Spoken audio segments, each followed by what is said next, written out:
Hey everyone, welcome to That's Good Denver. I'm your host Chris Romeo, and today I'll be breaking down the first four Broncos games of the year.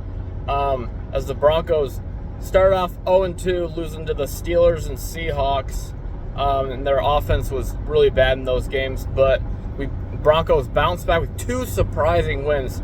The Broncos blew out the Tampa Bay Buccaneers 26-7 at Tampa. Tampa was 2-0. And a very surprising upset win for the Broncos. And the Broncos beat the Jets 10-9 yesterday in a shit show of a game. But, the Broncos got the ugly win, and a win is a win, baby. So the Broncos sit at 2-2. The Broncos have turned their season around, and I'm going to break down what happened in all four of those games. I remember most stuff from those four games, and I wanted to do before I get into the video, I wanted to do a Broncos preseason recap, but then I started my last semester at college, and then I just haven't been able to get to Broncos recap games yet because I had two exams today that I needed to study for last week. I've just been busy with classes and busy with work and stuff like that. Broncos sit at 2-2 right now, and also I thought I'd let you know I got to take my little brother Abraham to his first Broncos game about a month and a half ago when the Broncos played the Colts. Broncos won 34-30 in a shootout. It was a great game. Probably one of the better preseason games, if I'm being honest. Pretty cool game to go to. My brother Abraham, his relationship means a lot to me because our dad passed away about 6 years ago, and he was only 2 years old when my dad passed away. So Abraham kind of looks up to me like a father figure in a lot of ways, and it was nice taking Abraham and three of my best friends from college to that game. It was a great time. The Broncos won their first game for me in person. Now they're 1-4. And now that the Broncos won that game for me and Abraham in person, every Denver sports team's at least won once when I've seen them in person. The Nuggets are 7-3. The Rockies are 2-0. The Broncos are 1-4, and the Avalanche are 1-1. So I've been to a lot of games. But it was a great time taking Abraham, paying for his food and paying for his ticket and stuff. He's 8 years old now, and I want to be there to help him with school and sports and stuff. And my brother Abraham is a Nuggets and Broncos fan like me, so he's a Denver sports fan because he looks up to me. And now I just got to get him to root for the Avalanche and Rapids. And I want to do a Rapids breakdown video eventually when the regular season ends. But anyway, So the Broncos play Seahawks in Week 1. The very opening drive for the Seahawks, Geno Smith drops back on the second or third play and gets intercepted by Alex Singleton. Alex Singleton gets a pick and gets into Seahawks territory. Bo Nix on his first regular season NFL drive. He goes 3-and-out, and the Broncos have to kick a field goal. Also, when I went to the Broncos-Colts game, I got Bo Nix's first touchdown pass on video. Bo Nix to Marvin Mims for the score. I got that on video. So, I can always say if Bo Nix turns into a superstar, I can say I got his first passing touchdown on video, even though it's just preseason. Who cares? Sorry, I'm driving right now. But the Broncos go up 3-0 on the Seahawks. Both teams trade possessions back and forth. Both teams go 3-and-out a couple times. Then the Seahawks drive down the field. Kenneth Walker. They settle for a field goal and tie the game 3-3. Then the Broncos are driving. Bo Nix finds Troy Franklin and Cortland Sutton downfield to get into the field goal range. Down 3rd and 11, Bo Nix drops back and throws a stupid interception. Bo Nix tried to throw a jump ball to Cortland Sutton, but got intercepted in the end zone. Broncos come away with no points. But he intercepted that at the 1-yard line, actually. So very next play at the 1-yard line, Geno Smith drops back to pass, throws a check down, but there was a holding against the Seahawks in the end zone, so the Broncos got a 2-point safety off a Seahawks penalty in the end zone holding. So the Broncos go up by a weird score of 5-3. The Broncos get the ball back. They drive it down the field. Janelle McLaughlin gets some good carries. Javonte Williams couldn't get anywhere. Broncos settle for another field goal to go up 8-3. Then the Seahawks next possession, they drive straight down the field. Our defense must have been getting really tired because our offense wasn't doing anything. Geno Smith finds Tyler Lockett and DK Metcalf downfield. Then Geno Smith on 2nd down and 10 finds a big hole. He's going to drop back to pass, then runs it in for a 32-yard touchdown run. Seahawks go up 9-8. Then Seahawks couldn't get the 2-point conversion. Seahawks settle for a 9-8 lead. Then we punt the ball up to the Seahawks 1-yard line. Then again, the Broncos get another safety. Geno Smith hands it off to Kenneth Walker. He loses a yard, gets tackled at the goal line in the end zone. The ref ruled it a safety. And the Broncos get their second safety of the game to go up 10-9. I don't think I have ever watched an NFL game where the Broncos or any NFL team has gotten 2 safeties. Our defense came to play in the first half, but not so much in the second half. To the second half, Seahawks get the ball back. Seahawks get the ball back. They drive it down the field after the Broncos punt. They drive it down the field, score a touchdown. Seahawks go up 15-10, I think it is. Or wait, no. Okay, so the Broncos actually kicked the field goal before. So Broncos were up 10-9. They get the ball back after the safety. Bo Nix finally gets a little comfortable. He starts driving down the field. Finds Cortland Sutton again. Finds Marvin Mims. Broncos get in a field goal range, and Will Lutz hits it from about 50 yards to go up 13-9. Broncos head into halftime, go up 13-9. Then the Broncos get the ball back, start the half. They punt. Seahawks get the ball. They start driving it down the field. And then a pitch out to Kenneth Walker from the Broncos 26. He bounces outside down the sideline. And Kenneth Walker finds the end zone for a Seahawks touchdown down the sideline. Seahawks go up 16-13. Then the Broncos get the ball back. They can't do anything with it. I think they go 3 and out. Then the Seahawks get the ball back. They start eating up some time for the lead. Kenneth Walker gets a bunch of big runs. Then to start the fourth quarter on the very first play, Seahawks score a touchdown. I think it was a Geno Smith touchdown pass to Kenneth Walker. Seahawks go up 23-13.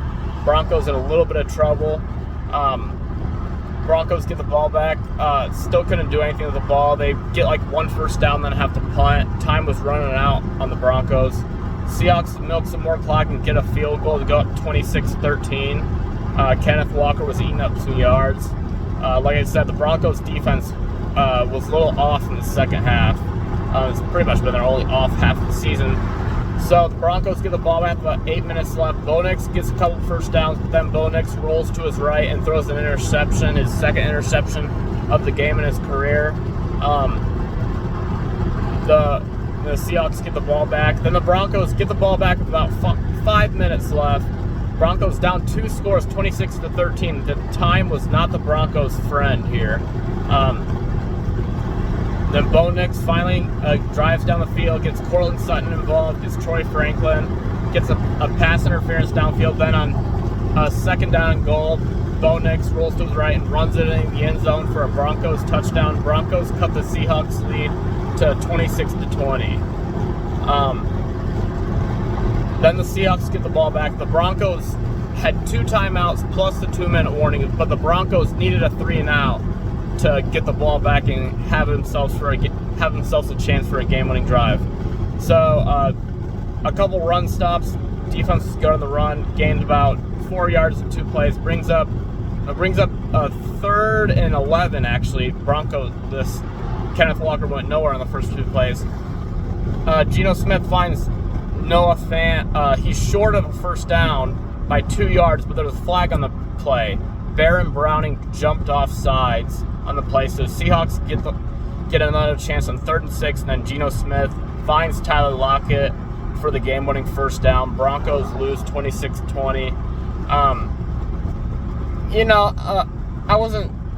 Can't be too unhappy with the result. I mean, the Broncos did cut it to a one-score game. Bo Nix finally got comfortable, and it's Bo Nix's first NFL game.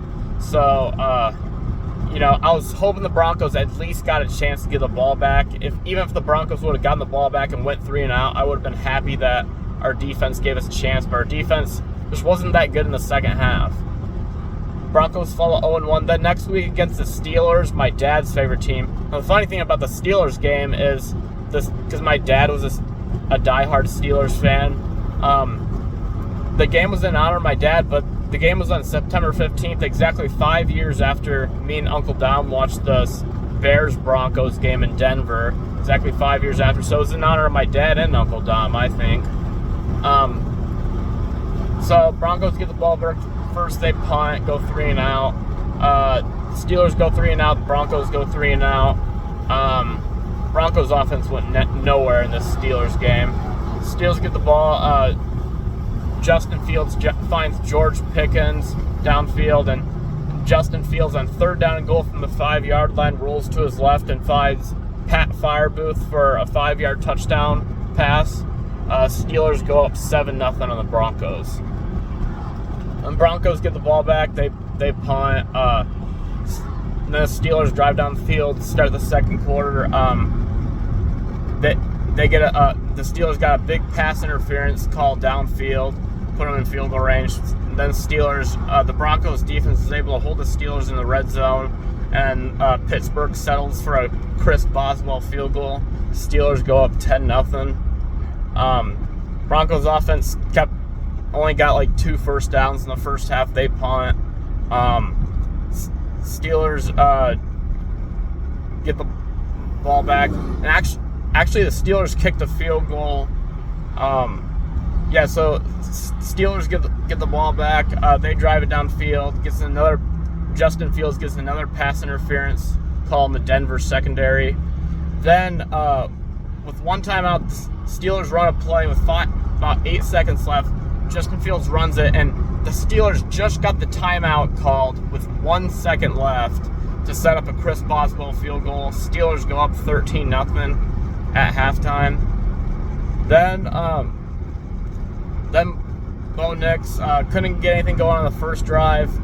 Steelers and Broncos both punt. Then Broncos get the ball back. Then Bo Nix throws a jump ball 40 yards downfield to Josh Reynolds for a jump ball. Josh Reynolds catches it at the Steelers 15. Broncos' biggest play of the game by far. And Broncos finally get in a field goal range, but on the 2 plays later, Bo Nix rolls to his right and throws a stupid interception that he had no business throwing in the end zone. Steelers get the ball back. Broncos get 0 points, still down 13-0. Then Steelers go 3-and-out. Then the Broncos get the ball back. They drive it downfield. Then to start the fourth quarter, Broncos drive stalls in the red zone. They really needed a touchdown there, especially after that dumb Bo Nix interception. Even with that Bo Nix interception, just throw it away. It would be 3rd down. And worst case scenario, the Broncos get their first points in the field goal. Points have been so hard to come by for the Broncos in a lot of games this year. So let's start the fourth quarter. Will Lutz drills a field goal to cut the Steelers lead at 13-3. Steelers get the ball back. They go 3-and-out. Broncos get the ball back. They drive it down the field, but the clock was ticking. Then the Broncos can't get anywhere. They punt. Broncos get the ball back with about 5 minutes left. They drive it down the field. Bo Nix finds Cortland Sutton and Troy Franklin downfield. Broncos kick a field goal with 2 minutes left that barely went in.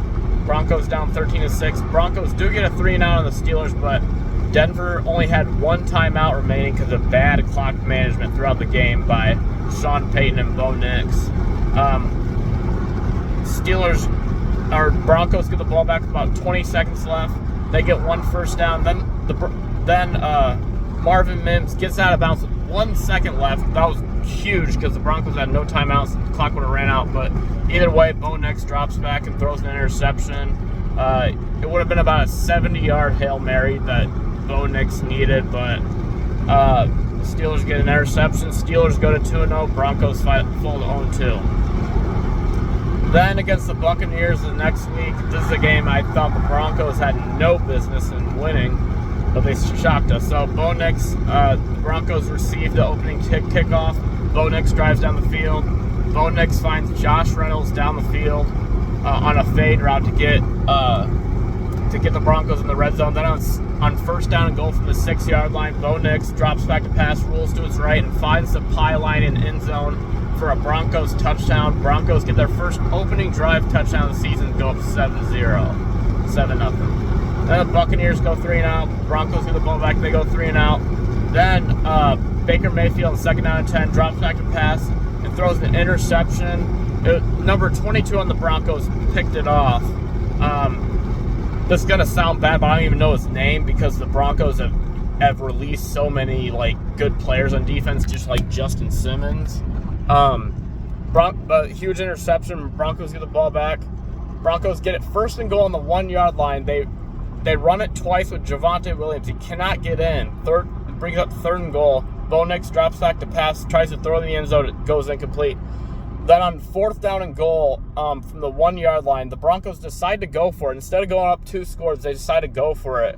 And this is probably one of the best touchdowns of the year by the Broncos. Definitely Janelle McLaughlin's best touchdown.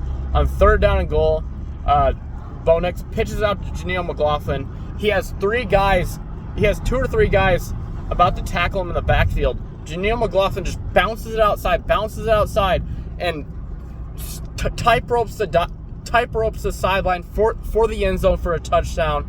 An amazing touchdown run by Janelle McLaughlin on fourth and goal. And the reason why I say amazing because the blocking on the right side was terrible by the Broncos, and there was 2 or 3 guys going at him, and I was like, bro, there's no way Janelle McLaughlin's getting in right here. He's going to get smoked in the backfield. Janelle McLaughlin bounces it outside, and I do not know how Janelle McLaughlin bounced it outside and found the end zone there, but he outran those linemen and found the end zone for a huge Broncos touchdown to go up 14-0. That was an amazing touchdown run by Janelle McLaughlin. Shout out to Janelle McLaughlin. Bounces it outside and finds the end zone for an amazing touchdown. Broncos surprisingly go up 14-0. Then the Broncos, or the Buccaneers, get the ball back. They drive it down the field. They have to punt near midfield. Broncos get the ball back. Both teams trade 3-and-out. Then in the middle of the second quarter, Bo Nix drives it down field again. Bo Nix was very efficient passing on the game. I think he was 25 of 36 passing. Didn't have a touchdown pass, but had a touchdown run and no interceptions for once. Bo Nix finds Courtland Sutton downfield and finds Courtland Sutton for another first down. Broncos offense stalls. They kick a Will Lutz field goal. Broncos go up 17-0. Then the Buccaneers finally get in rhythm offense. Baker Mayfield finds Chris Godwin, some other receivers, Scotty Miller. Then Mayfield throws a touchdown pass to Chris Godwin on a fade route in the end zone on second and goal from the 3-yard line. Buccaneers cutting the Broncos lead at 17-7. Then before the end of the half, about 4 minutes left, Bo Nix drives down the field. A couple of good runs by Janelle McLaughlin, Javonte Williams, and milk that clock. Then with 3 seconds left, about 7 seconds left, Bo Nix throws an incompletion. Broncos are already in field goal range. Will Lutz drills the 48-yard field goal to put the Broncos up 20-7 in a commanding lead. Just before halftime, Broncos go into halftime up 20-7. Buccaneers get the ball back again. They cannot go anywhere. Baker Mayfield was sacked 6 times this game by Jonathan Cooper, PJ Locke.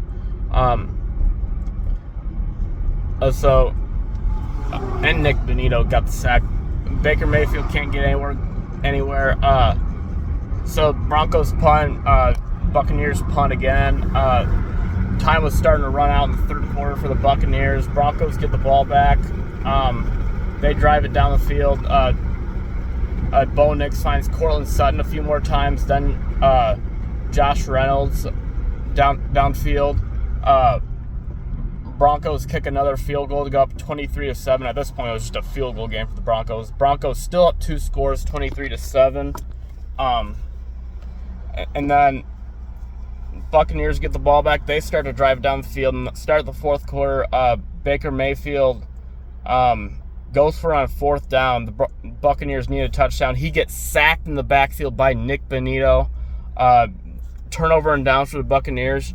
Then Broncos start milking the clock. Then Bo Nix tosses it, hands it off to Janelle McLaughlin, the run of the game possibly. Well, Janelle McLaughlin's run of the game was that touchdown that he bounced outside, but this is the longest run for Janelle McLaughlin in the game. He takes it into Buccaneers territory, 40 yards up the field, puts the Broncos in field goal range. Broncos milk a little more clock, and the Broncos go up 26-7. At this point, the Buccaneers needed a miracle. Buccaneers drive down the field. Baker Mayfield finds Mike Evans, Chris Godwin.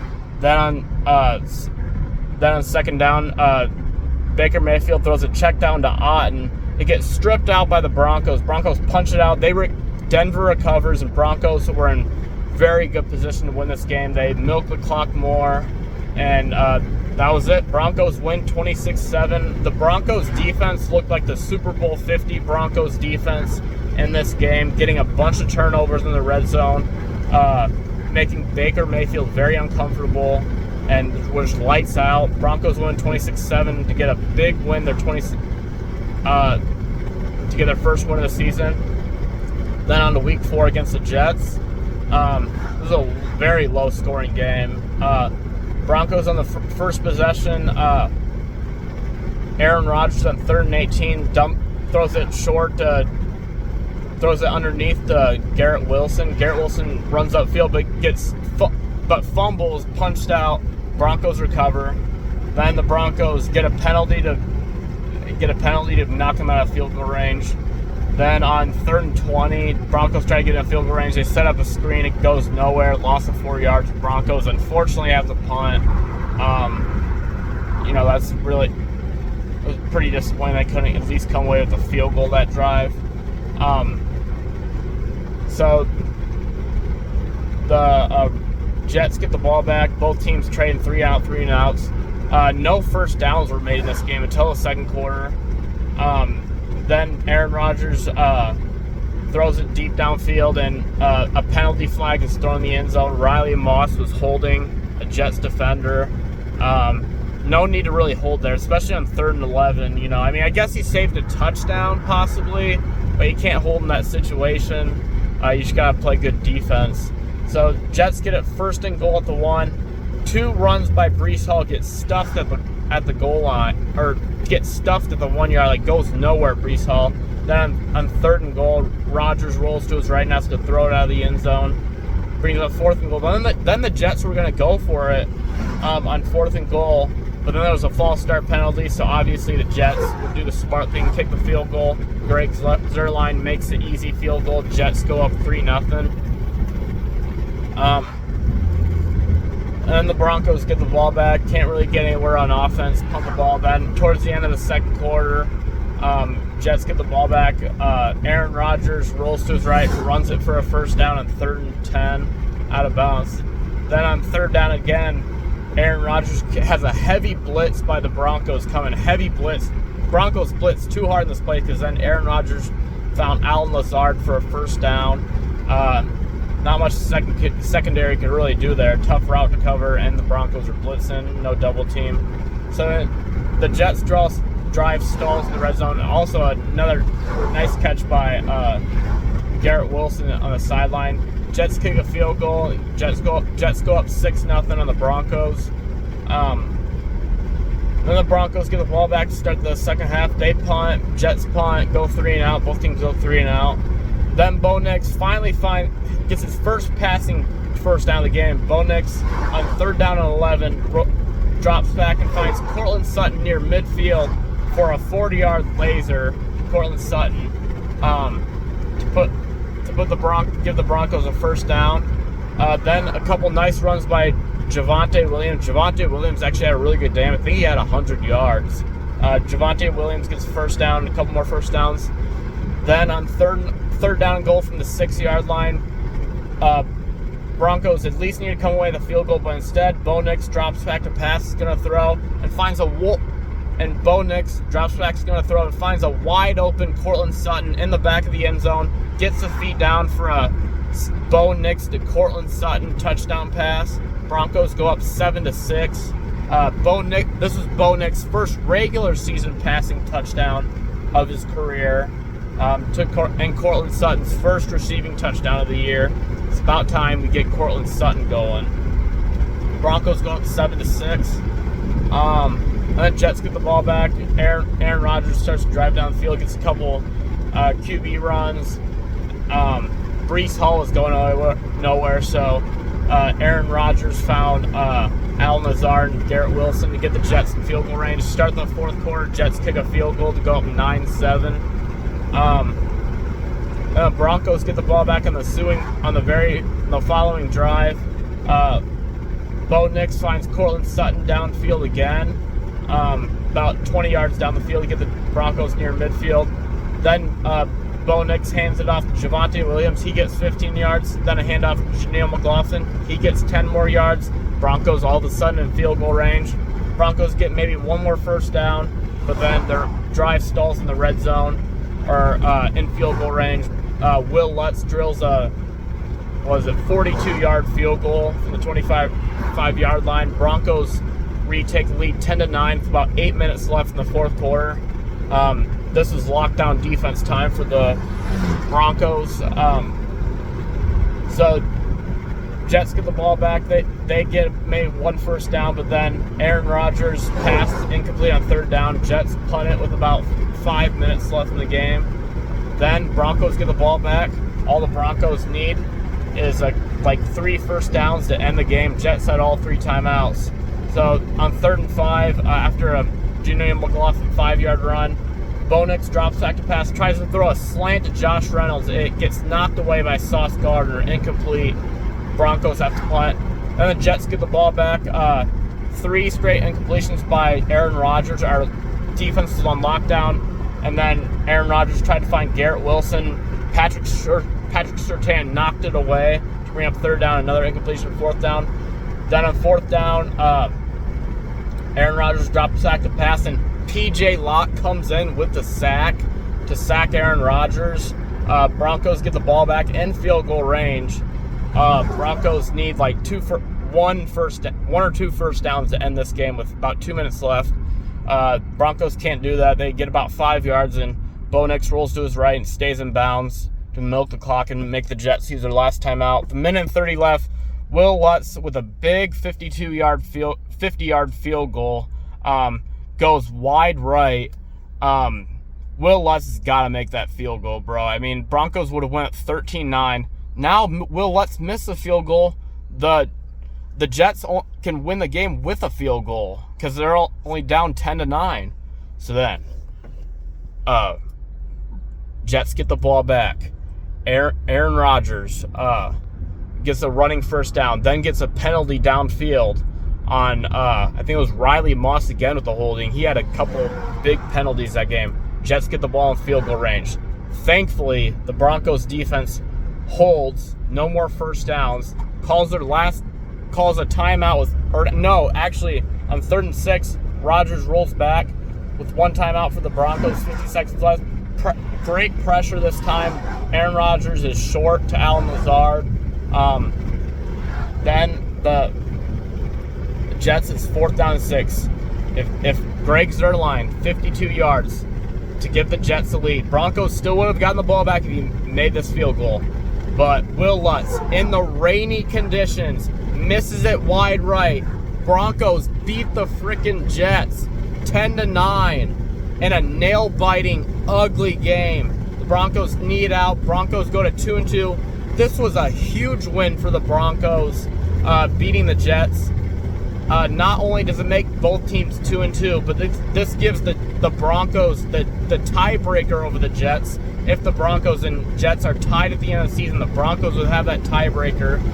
Even though they don't have the tiebreaker now, I mean, there's so many 2-2 teams this early in the season, but the Broncos will have that tiebreaker over the Jets since they beat them. This is a huge win for the Broncos to go go up 10 to win the game 10-9. And those were the breakdown of the 4 Broncos games. My MVP of the Buccaneers game, some people are gonna say I should give it to Bo Nix, but I don't know, it's tough. You can give so many MVPs out for that Buccaneers game. I don't think you give it to Bo Nix. You could give it to Will Lutz for the 4 field goals he made, but I'm gonna give it to the defense, honestly. Creating turnovers, that big interception that set up a Broncos touchdown. So I'm giving it to our defense. And then the Jets game, I'm giving it to our entire defense again. Will Lutz missing that field goal, that was very costly for the Broncos at the end. Will Lutz has got to kick that field goal, got to make that field goal. The Broncos defense came to play. They didn't allow a single touchdown to a high-flying Jets Aaron Rodgers offense. The Broncos hold the Jets to 9 points.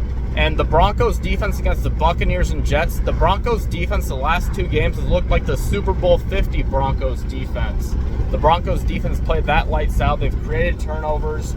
They even on drives where the other team has drove down the field, they've held them to field goals or gotten turnovers, and giving up 7 points to a high-flying Buccaneers offense. Baker Mayfield, that was 2-0, and giving up only 9 points to Aaron Rodgers and all the Jets hype and stuff.